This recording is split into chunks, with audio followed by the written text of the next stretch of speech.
સાનિધ્યની અંદર ઘણા બધા એવા પ્રસંગ થતા હોય, આયા હોય કે રાજકોટ હોય કે મોટા કેટરર્સની હર હંમેશા બધાને જરૂરિયાત રહેતી હોય. એટલે જો આ કઈ ટાઈપના જમણવાર થાય, કઈ ટાઈપનું કેટરિંગ, એવું અડબલકા ગામના મહેશભાઈ છે તેને આપણે મળી અને એ કેટરિંગ વિશે બે શબ્દ આપણને કહેશે.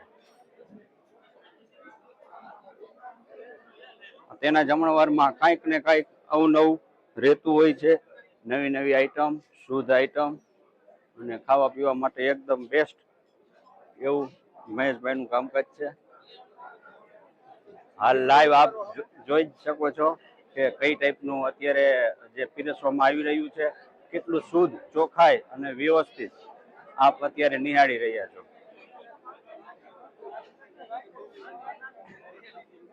અડબાલકા ગામના વતની એવા મહેશભાઈ આ કેટર્સનું જે સંભાળે છે એ ઘણા ટાઈમથી આ કેટર્સમાં ગમે ત્યાં ગયા હોય ને તો લગભગ મહેશભાઈનું જ જોવા જડતું હોય છે. માટે મહેશભાઈ, બે શબ્દ આપણા કેટરિંગ વિશે કહો.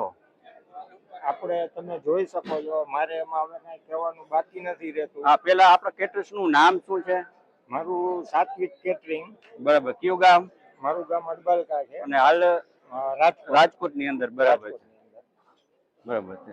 અને કેટલા ટાઈમથી આપણા કેટર્સની હારે જોડાયેલા છો? 6 વર્ષથી જોડાયેલા. 6 વર્ષથી જોડાયેલા છે. અને લગભગ તમને કહું તો અમારા અમર ટ્રેડિંગ જે યાર્ડની અંદર જૂની પેઢી એવા ધનજીભાઈ અમારા મામા થાય અને મામાને એના લગભગ મોટા મોટા પ્રસંગોની અંદર મહેશભાઈ જોવા જડતા હોય છે. મામા, બે શબ્દ કહો, કારણ કે આપ તો ખાવ છો ને એ પીરસે છે.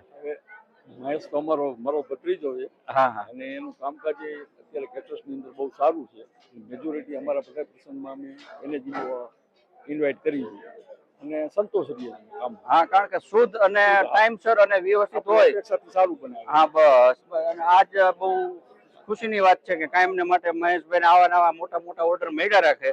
નાનો ઓર્ડર હોય તો ભલે, મોટો હોય તો ભલે. મહેશભાઈ જ્યાં કયો 50 માણસોનું હોય તો પણ આવે છે અને કદાચ 5000 માણસોનું રસોઈ કરવી હોય તો પણ એ કમ્પ્લીટ જ છે ને એક પણ ખામી ન આવે એક ટાઈપનું આ કેટર્સનું કામકાજ છે. થેન્ક યુ મહેશભાઈ, આપણે મળી ખૂબ ખૂબ મજા આવી.